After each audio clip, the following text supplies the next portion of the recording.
Jai, Anton, you guys have different bets. You have different bets for the MVP dahil iba rin yung mga teams na nakalaban nyo. Up on the north, Jai, your bet was John Wilson of the San Juan Knights. Let's talk about John first. Well, first of all, John Wilson and Mark Yee, I think anybody can win the MVP. Both, they really deserve it. Grabe yung pinakitang trabaho at yung, hindi lang yung sa stats pati yung effect ng mga players na to sa kanilang team. Pero since North ako, yung division ng team ko, I'm picking my former teammate John Wilson. Dahil nakita ko talaga paano niya binuhat yung team ng San Juan. They won the finals last year. Tapos, so ibig sabihin, long season yun. Same with Mark Yee. Pero this season, imbis na bumaba yung laro niya, lalo pang umangat. Hindi na naglalaro si Mark Cardona for San Juan right now.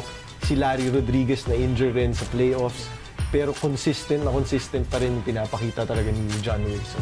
And he was able to score 44 points in a single game. That was an MPBL record for most points scored. So aside from being the go-to guy right now of San Juan, just to be able to bring his team to the finals, what do you think ang nagawa ng player na like John Wilson for the San Juan Knights? Well, ngayon parang he's doing everything for San Juan. He's scoring pag kailangan, lalo na kahit na yung mga depensa medyo really paying attention to him already.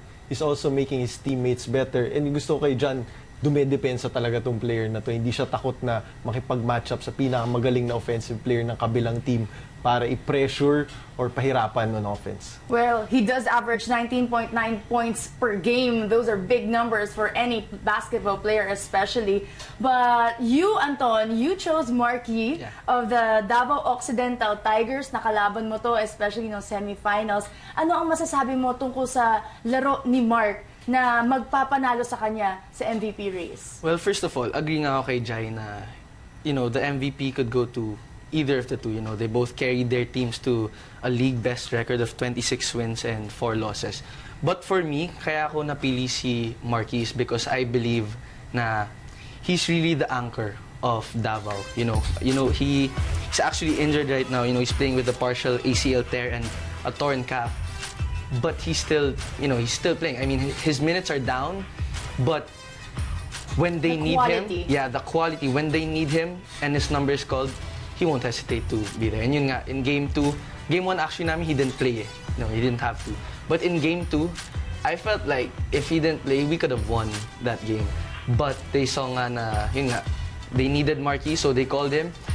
Hit like 2 tough shots, and that was the dagger for us. So I believe na yung overall effect ni Mark Yee sa Davao Occidental is what's gonna bring him to that MVP trophy. So nung kayo sa Zamboanga, you're going up against a player like Mark Yee. What was the game plan for you and your teammates?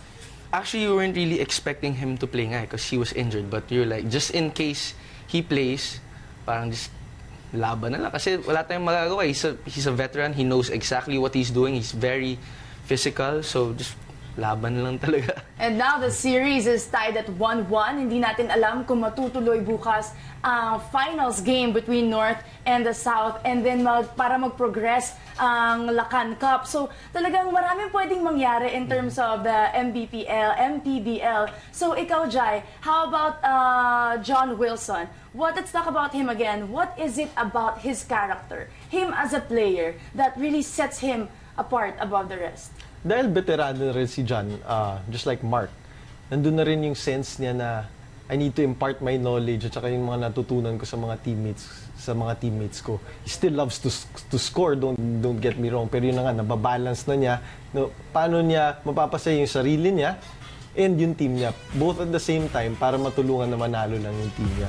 So I think yun yung value ni John Wilson, yung leadership talaga niya sa team niya, yun yung pinaka best case for me kung bakit siya MVP. And what is it about Mark na makikita mo, Anton, dahil ang hirap talaga to be above everybody in the MPBL because you have so many teams from the north, from the south, and daming magagaling na players.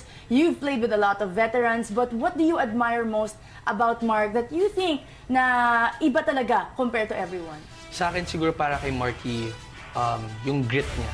Kasi if you can see him like big man yung laro niya, di ba? So you can see him like battling down low with the other bigs. Tsaka maliit siya eh. Yun nga, Para he's sa- he's sa undersized mga big for man. a big man. So I think that's one, his grit and how he keeps his team steady and the other players involved. Kasi yung Davao actually, it's not just about him. They really have a lot of good players, and I guess he understands that for them to win, it can't just be about him. He has to involve his other teammates, especially the more talented ones. So we are really together looking forward to the games that are about to happen. Hopefully will be about to happen. But thank you so much for sharing your thoughts with us today, Jai. Anton, thank you for visiting us here at The Score. And speaking of the MVP candidate, after the break, former teammates Bo Belga and Mark Yee relive their favorite PBA memories in a new episode of Extra Rice when The Score returns.